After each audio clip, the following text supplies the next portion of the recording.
Sekarang untuk secara literal, benarkah Syiah itu sememangnya bahaya dan benarkah Syiah itu sememangnya sesat?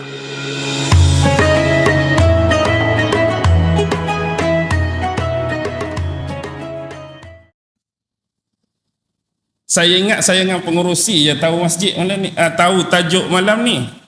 Tajuk malam ni yang ditaklifkan dan diamanahkan pada saya ialah bahaya kesesatan Syiah. Tahu ke tak? Tak tahu atau mungkin ada yang dah tahu. Bahaya kesesatan Syiah. Pertama, kalau kita tengok perkataan bahaya.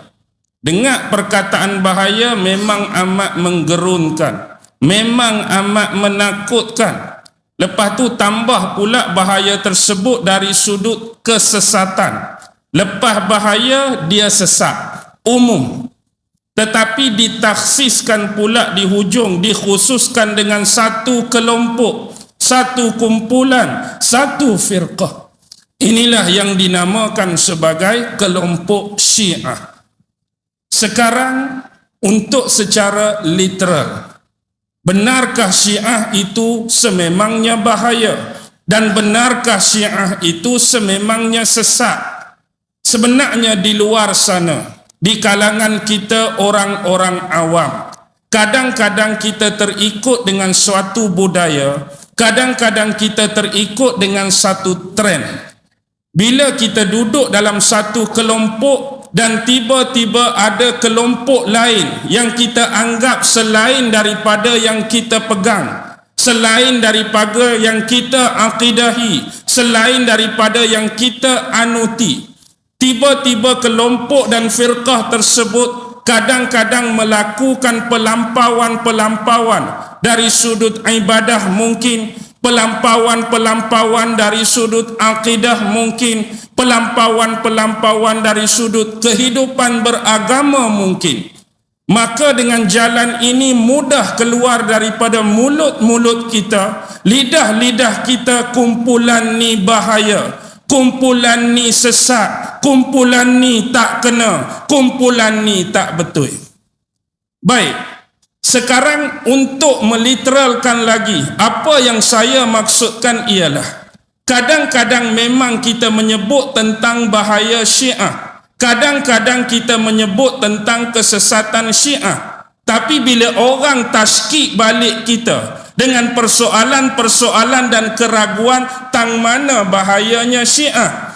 Setara mana kamu tahu apa itu Syiah? Apa dia kelompok-kelompok Syiah? Apa dia firqah-firqah Syiah? Tang mana yang dia jadi sesat? Apa jawapan kita?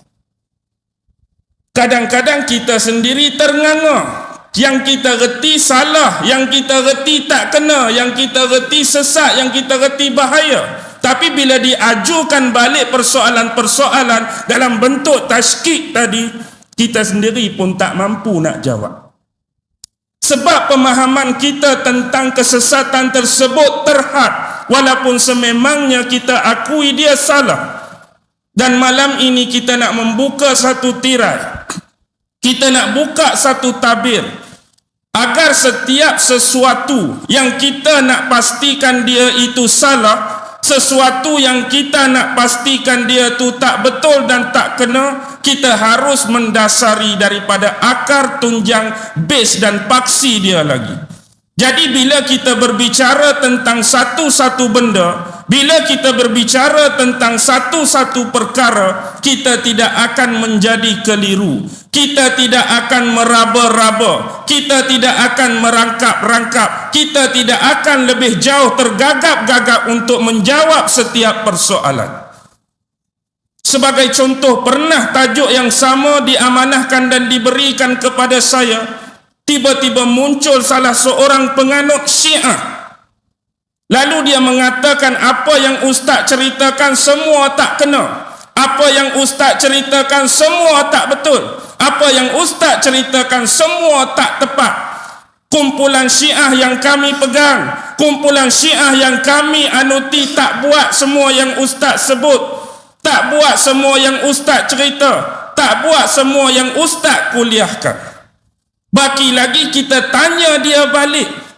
Persoalannya, penceritaan malam ini ditujukan kepada kelompok Syiah yang umum ataupun kepada kumpulan kamu. Kalau kamu rasa apa yang diceritakan dalam kuliah tadi tak ada kena-mengena dengan kamu, buat apa nak panas telinga? Kalau kamu tak buat kesesatan-kesesatan tadi, buat apa nak marah kat saya? Kalau kamu tak buat kesalahan-kesalahan tadi, buat apa kamu nak panas hati? Kalau kamu rasa kamu dari kelompok Syiah yang baik, kita menceritakan sejarah secara berfakta, berdalil, bukti secara umum. Kalaulah hari ini sebagai kiasan dan tamsilan, kita nak menyucikan mazhab Ahlus Sunnah wal Jamaah, kita nak mengagungkan mazhab Ahlus Sunnah wal Jamaah dengan menafikan kewujudan aliran-aliran sesat dalam Islam, itu salah. Adakah sebab kita nak bagi anggap kepada orang lain ahli sunnah paling betul, seolah-olah Qadariyah tak pernah wujud dalam sejarah? Nak cakap mazhab ahli sunnah betul, seolah-olah Jabariyah tak pernah wujud, Mujassimah tak pernah wujud, Musyabbihah tak pernah wujud, Mu'attalah tak pernah wujud, Mu'tazilah tak pernah wujud, Khawarij tak pernah wujud. Itu salah.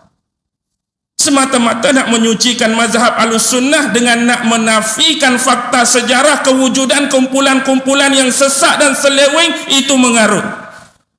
Kalaulah orang kata cerita tentang Qadariyah dan salahnya, dah kita tak Qadariyah, nak panas buat apa? Kalau orang cerita tentang sesat Mu'tazilah, dah kita tak Mu'tazilah, panas buat apa? Tapi buktinya tetap ada kewujudan benda tersebut. Dah kita rasa ahli sunnah lah kita. Begitulah tamsilan bagi jawapan tadi. Kalau kamu rasa tak buat kesesatan, gulu-gulu dan pelampauan tadi, alhamdulillah. Tapi ini fakta apa yang berlaku dalam sejarah sebenar kelompok yang dinamakan sebagai Syiah. Sekarang malam ini, faham ke tak sebelum malam ini tu? Saya nak maksudkan tadi, jelas